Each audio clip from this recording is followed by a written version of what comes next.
Ce matin, après avoir reçu la Sainte Communion, je poursuivais dans le même état de confusion. J'étais complètement replié sur moi-même quand j'ai vu mon adorable Jésus venir à moi précipitamment. Il me dit, « Ma fille, amoindris un peu ma colère. Autrement, tout effrayé, je lui dis, « Que veux-tu que je fasse pour diminuer ta colère ?» Il me répondit, en appelant sur toi mes souffrances. Alors j'ai eu l'impression qu'il interpella le confesseur à l'aide d'un rayon de lumière. Celui-ci manifesta immédiatement la volonté que je souffre la crucifixion. Le Seigneur bénit agréa, et je me suis trouvé dans des souffrances si grandes que j'ai eu l'impression que mon âme allait quitter mon corps.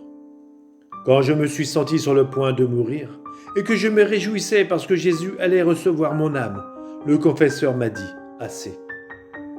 Alors Jésus m'a dit « L'obéissance t'appelle ». Je répondis « Seigneur, je veux vraiment continuer ». Jésus reprit « Que veux-tu de moi ? L'obéissance continue de t'appeler ». Il sembla que cette nouvelle intervention de mon confesseur ne me faisait plus marcher vers la souffrance. L'obéissance se montra bien cruelle pour moi, car au moment même où je croyais avoir atteint le port, je fus repoussé pour poursuivre la navigation. En effet, bien que je souffrais, je ne sentais pas que j'allais mourir.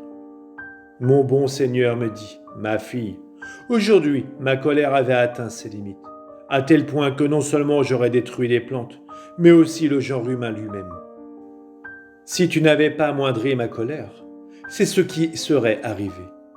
Et si le confesseur lui-même n'était pas intervenu en rappelant en toi mes souffrances, je n'aurais même pas eu un regard pour lui. Il est vrai que les punitions sont nécessaires, mais il est aussi nécessaire, quand ma fureur augmente trop, que quelqu'un l'apaise.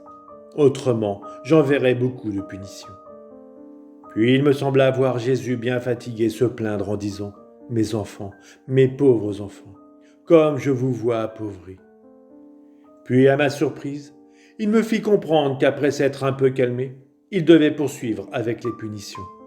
Mes souffrances avaient servi seulement à l'empêcher de trop s'emporter contre le peuple. Ô Seigneur, sois apaisé et aie pitié de ceux que tu appelles tes enfants.